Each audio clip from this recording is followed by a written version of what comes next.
Hey travelers, how are you doing today? We are back with Amanda, my colleague and good friend from the travel agent next door. And what we're going to talk about today, she was recently on a princess cruise. You were on the Discovery Princess, was it? Yes, the Discovery Princess. Beautiful We, ship. Their newest one, it's a max capacity of about 3,600 passengers. We were lucky, there was only 2,600 passengers on board. you notice I'm wearing a little pineapple necklace. Now, did you happen to see any upside down pineapples on any of the doors when you were walking down the hallways? Well, since your last video about the pineapples, we did look for them, but we did not see any on this ship. This is a weird thing. Nobody ever talks about the upside down pineapples. So stay tuned. We are going to explain that at the end of the video. It does have some interesting meaning to it. Now, today we're going to talk a little bit about the Medallion app, which is Princess's way of doing all the onboard cruise activities, getting on and off the ship. So this becomes a little memento of the cruise, which is quite cool. How did you carry yours? Most of the cruise I wore it as a lanyard. When I was dressed really nicely, I didn't want this lanyard on me. So I would just take it off the lanyard and put it in lots of my dresses have pockets. So I would put them in my pocket with my cell phone. It's actually the same size as the Apple AirTag containers. I had clients on board with me and they had bought these little rubber watches, these little AirTag watches, because really, again, that's all it is it's an AirTag. And they had some extras, so they gave them to my friend and I did wear that when I was out on shore, and I found I wore it most of the time throughout the day. And the door actually unlocks when you're about 2 feet away from the cabin. Right. So if your hands are full, you're not fiddling for a room key and trying to get it there, or if you have drinks in your hand, it's just unlocked for you. Open the door and proceed in. Princess, actually in Alaska, they have a list of stores that you literally can tap your medallion at and it'll charge your onboard account. Really? Wow. That could be a blessing or a curse, depending which way you look at it. We didn't shop in those kind of stores. They were more of the higher end jewelry stores, and that's not what we were looking for on this trip. They had concerts, they had movies, and I couldn't believe how many people partook in that. And I thought, well, yeah, why wouldn't I want to lay out in the sunshine, watch a movie? For me, it was Shania Twain. I had to watch one of her concerts from Vegas. We also watched a Sting concert after the sail away party. It's just such a lovely space, and what a great idea. There was a lot of music on board and lots of really well appointed spaces, lots of seating, never a problem getting a beverage at all. You mentioned the sail away party. So if anybody doesn't know what that is. So sail away parties, again, vary from cruise line to cruise line, but they're typically pretty similar. They're going to have a sail away drink. That's the special drink for the day. They're going to have up on the pool decks, they're going to have the activities crew. There's music, there's dancing. It's just a lot of fun. And usually your cruise director is the leader for that afternoon. And it's a beautiful way to sail away and start your vacation right. So that's a good day that you have the drink package if you're going that route. And let's talk about that a little bit with Princess, because they do it a little bit different with their packaging. So this is something you want to book ahead of time. If you book it when you're on the ship, you are paying more. We had the premium package plus, and it included your Wi-Fi package, your beverage package, prepaid gratuities. Beverage and internet was what we were more focused on. And it gave you up to 15 specialty drinks a day.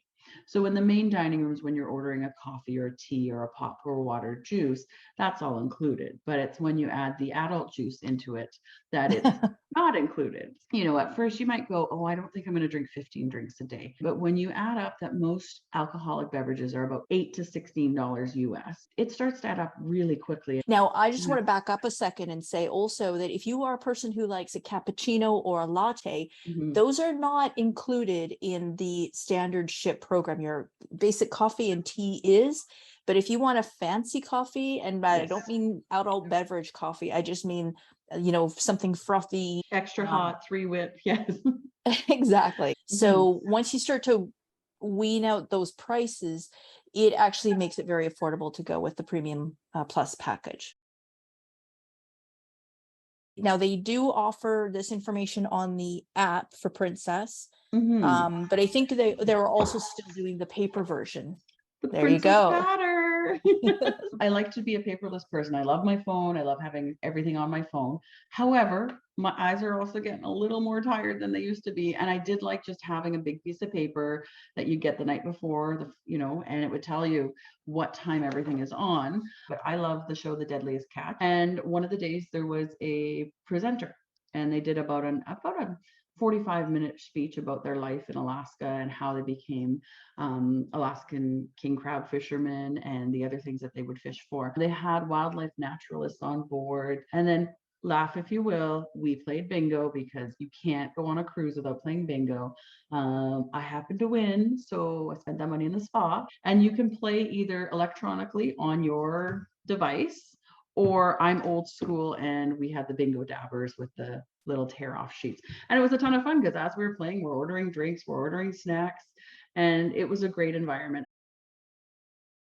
We kept saying afternoon tea, and we're like, okay, we should go. So we got really, put some cuter clothes on than what we were lounging by the pool with, and we went for afternoon tea. And we had a beautiful window seat. I saw whales, tons of sandwiches, and little desserts, and of course, really good tea.